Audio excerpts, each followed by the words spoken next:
June 30 తారీఖు నాడు మీరు తమాషాలు చేయకండి, తైతక్కలు ఆడకండి. మీకు తెలివితేటలు ఉన్నాయి, 80,000 పుస్తకాలు చదివినాం, సావు తెలివితేటలు ప్రదర్శించకండి. ఇప్పటికి ప్రదర్శించింది సాలైంది, సాలించండి ఇంకా మీరు అని చెప్పి ఈ నివేదిక తర్వాత ఇది జూన్ 30, 2026 నాడు 11 రోజులు అయింది. ఇవాళ 11 తారీఖు వేసుకుంటే 11 రోజుల క్రితం స్పష్టంగా government of India Jal Shakti ministry ఒక అథారిటేటివ్ కమిటీని, సాంకేతిక నైపుణ్యం వాళ్ళు ఉన్న వాళ్ళందరినీ కూర్చి ఏర్చి కాళేశ్వరం ప్రాజెక్టు పునరుద్ధరణకు కంప్లీట్గా ఒక సిస్టమ్ని అడాప్ట్ చేసుకొని రాష్ట్ర ప్రభుత్వానికి సూచన ఇచ్చింది.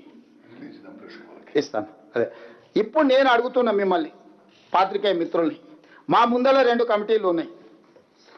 ఒక కమిటీ నిపుణుల కమిటీ గిది, దీనికి ఎన్డీఎస్ఏ నేతృత్వం వహిస్తుంది. రెండో కమిటీ కిలాడీల కమిటీ ఉంది, దానికి కేసీఆర్ గారు నేతృత్వం వహిస్తున్నారు.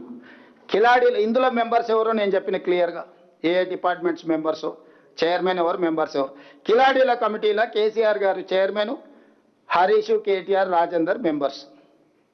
ఇప్పుడు నేను తెలంగాణ మేధావులను, రిటైర్డ్ ఇంజనీర్ల ముసుగులో, ఆనాడు వాళ్ళ అవినీతిలో పీకల దాకా కూరుకుపోయిన, ఈ రోజు కూడా ప్రజల్ని తప్పుదో పట్టించడానికి తెలంగాణ రిటైర్డ్ ఇంజనీర్లు అంటే మేధావులు అన్నట్టుగా మేము చేసిన తప్పే వాళ్ళని తీసి బొక్కలేయకపోవడం.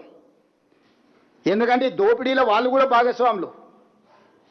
ఇట్లాంటి తప్పుడు పనులు కేసీఆర్తో చేయించి కాంట్రాక్టర్ల దగ్గర కోట్ల రూపాయలు కొలగొట్టారు.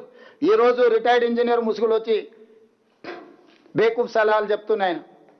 ఆ రోజు తెలంగాణ ఏర్పడ్డ ఎంబడే తెలంగాణ రాష్ట్ర ప్రభుత్వం ఏర్పాటు చేసిన కమిటీలో ఆయన సభ్యుడు, ఆ మొనగాడు, గంత వహించిన మొనగాడు, 21/1/2017 నాడు రిటైర్డ్ సీనియర్ ఇంజనీర్ల కమిటీతో జీవో నెంబర్ 28 ఇచ్చారు. అందులో retired CE Anantaramulu, retired CE Venkataramanarao గారు, రిటైర్డ్ సిఈ చంద్రమౌళి గారు, రిటైర్డ్ సిఈ దామోదర్ రెడ్డి గారు, రిటైర్డ్ ఈ శ్యామ్ ప్రసాద్ రెడ్డితో కమిటీ ఏర్పాటు చేశారు. ఆ కమిటీ ఏం రిపోర్ట్ ఇచ్చింది? మేడిగడ్డ వద్ద బ్యారేజీ నిర్మాణం మంచిది కాదు, ఆర్థికంగా భారమే కాకుండా దీన్ని ఇక్కడ కడితే చాలా నష్టం జరుగుద్ది. మీరు ఒకవేళ తుమ్మిడియేటి నుంచి తరలించాలంటే ప్రాణహిత నదిపై వేమనపల్లి వద్ద బ్యారేజ్ నిర్మించాలని చెప్పింది కూడా వీళ్ళే. మీరే స్వయంగా ఇక్కడ కట్టుడు తప్పు, కాస్ట్ పెరుగుద్ది, అన్ని సలహాలు ఇచ్చి ఆ శ్యామ్ ప్రసాద్ రెడ్డి గారు నిన్న మన బయటకు వచ్చి సన్నాయి నొక్కులు నొక్కుతుండు. ఎందుకంటే చెర్లపల్లి జైలుకు పంపలే కదా, చెర్లపల్లి జైలుకు పంపిస్తే తెలిసి ఉండేది అప్పుడు చేసిన తప్పులేందో, వాళ్ళ బాసులు చేసిన అప్పులేందో. ఇవాళ ఇట్లాంటి దుర్మార్గులను ముందల పెట్టుకొని ముసుగు తొడుక్కొని ఈ కిలాడి కమిటీ మా మీద ఒత్తిడి తెచ్చి ప్రజల ముందల మమ్మల్ని దోషులుగా నిలబెట్టాలనే ప్రయత్నం చేస్తుండ్రు.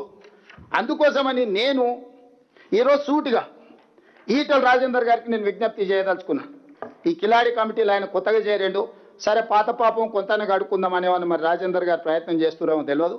ఎందుకంటే ఆనాడు వారి భాగస్వామ్యం ఉందని ఘోష్ కమిషనే వారిని పిలిచింది, విచారించింది, ఇవన్నీ చేసి. దాని కింద నేను 2 అంశాలను నేను ఈరోజు ప్రస్తావించదలుచుకున్నా. ఒకటి, రాష్ట్ర ప్రభుత్వం ముందలు ఉన్నది 2 కమిటీలు, ఒకటి ఎన్డీఎస్ఏ కమిటీ, 2 కిలాడి కమిటీ. ఈ రాష్ట్ర ప్రభుత్వం ఎన్డీఎస్ఏ కమిటీ సూచనల్ని తూచా తప్పకుండా పాటించాలని నిర్ణయం తీసుకున్నది. దీంట్లో రెండో వాదనకి తావు లేదు. విస్పష్టంగా మేడిగడ్డ, అన్నారం, సుందిల్ల బ్యారేజీల విషయంలో, పునరుద్ధరణ విషయంలో రాష్ట్ర ప్రభుత్వం ఎన్డీఎస్ఏ సూచనల మేరకు, నిపుణుల కమిటీ ఆదేశాల మేరకే పనిచేస్తుంది తప్ప కిలాడి కమిటీల ఒత్తిడికి లొంగే సమస్యనే లేదు.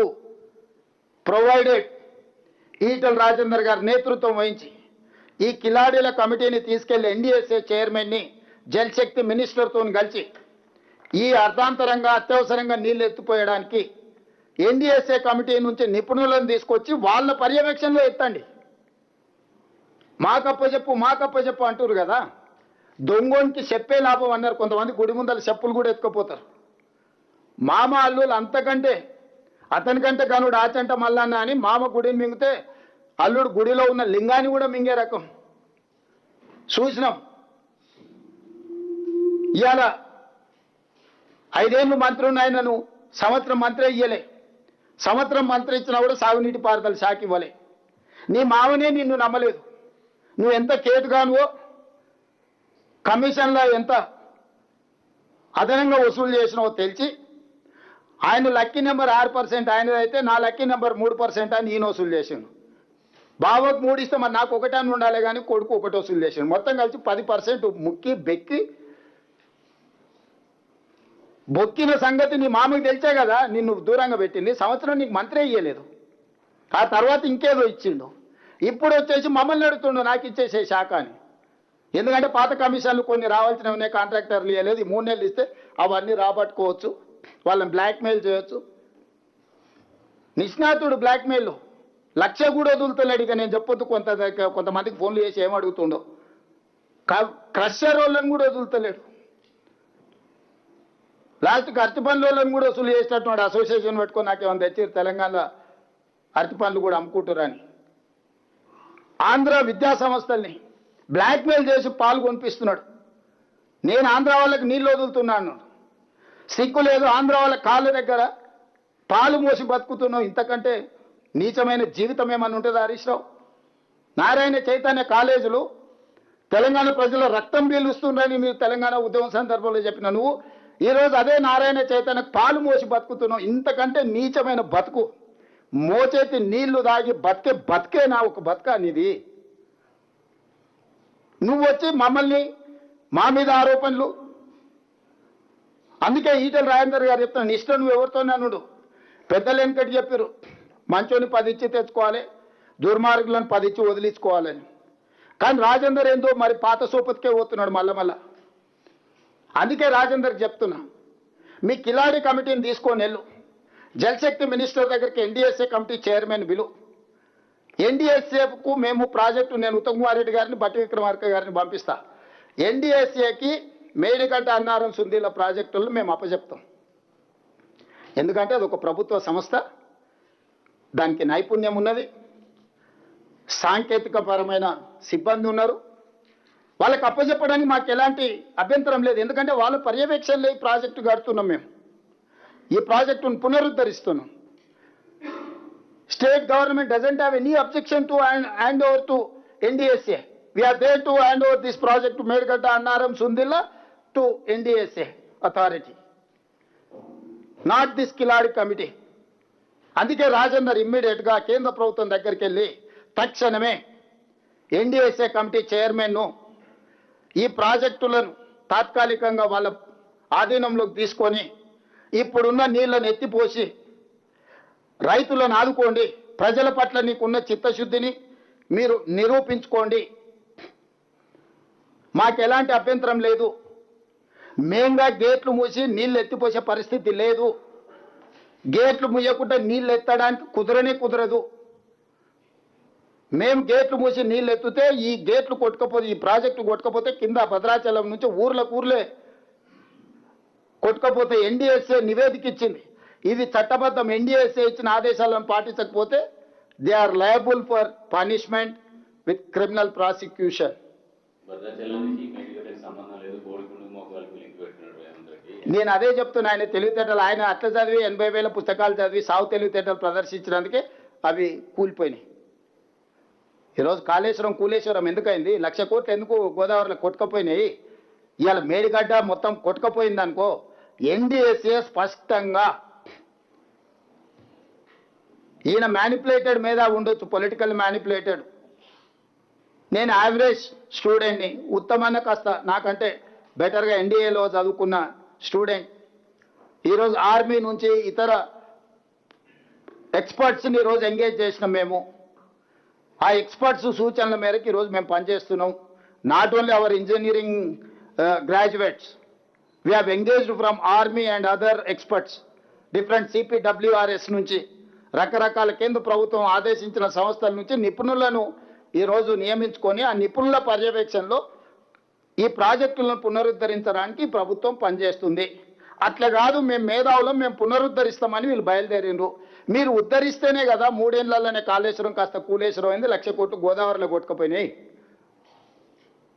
అందుకే ఇప్పుడు రాజేందర్ గారిని పెద్దరికం తీసుకోమని చెప్తున్నా నేను. ఈ ప్రెస్ మీట్ ప్రత్యేకంగా పెట్టడానికి ఈటల రాజేందర్ గారికి నేను సవినయంగా విజ్ఞప్తి చేస్తున్నా.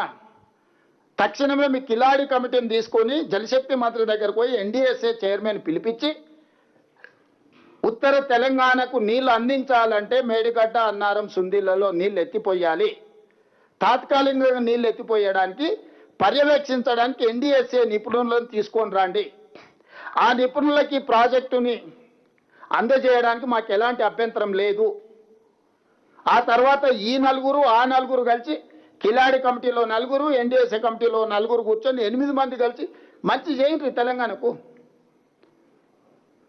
మేము కూడా ముందుకు వస్తాము. ఈరోజు హరీష్ రావు గారు మాట్లాడుతున్నారు, కింద పట్టిసీమ ఈ నీళ్లు గురుదక్షిణ కింద వదిలేండు, పట్టిసీమ నుంచి తరలిస్తురని. అసలు అన్నం తినేవాడు ఎవడైనా మాట్లాడే మాటలేనా అండి? పట్టిసీమ కట్టింది ఎప్పుడు? 2015 జనవరి 1, 2015 నాడు జీవోఎంఎస్ నెంబర్ 1 ఆంధ్రప్రదేశ్ ఇచ్చి 2015-16లోనే 4.21 టీఎంసీ నీళ్లు తరలించారు. 2017-18కి వచ్చే వరకల్లా గోదావరి జలాలను కృష్ణా డెల్టా ప్రాంతానికి 105.9 టీఎంసీలను తరలించారు. ఫ్రమ్ దేర్ 2015-16 నుంచి 2023-24 వరకు కంటిన్యూస్గా వాళ్ళు నీళ్లు తరలిస్తూనే ఉన్నారు. ప్రారంభించింది మీ హయాంలోనే, పూర్తి చేసింది మీ హయాంలోనే. ఒక్క 2017-18లోనే 105.9 టీఎంసీ గోదావరి జలాలను కృష్ణా డెల్టా పరివాహక ప్రాంతానికి తరలించుకొని పోయినరు. మరి ఆ రోజు మీరు గాడిదలను కాసిండ్రా, నువ్వు నీ మామ? ఆ రోజు నువ్వే కదా సాగునీటి పారుదల శాఖ మంత్రివి. పట్టిసీమలో గోదావరి జలాలను కృష్ణా డెల్టా ప్రాంతానికి 105.9 టీఎంసీలను తరలించినప్పుడు హరీష్ రావు గారు గాడిదలను కాస్తున్నాడా? నేను అడుగుతున్న సూటిగా. మొత్తం మీ హయాంలో జరిగిన దుర్మార్గమే కదా. ఈరోజు నేను వచ్చినాక కట్టింది కాదు, నేను వచ్చినాక తరలిస్తున్నది కాదు.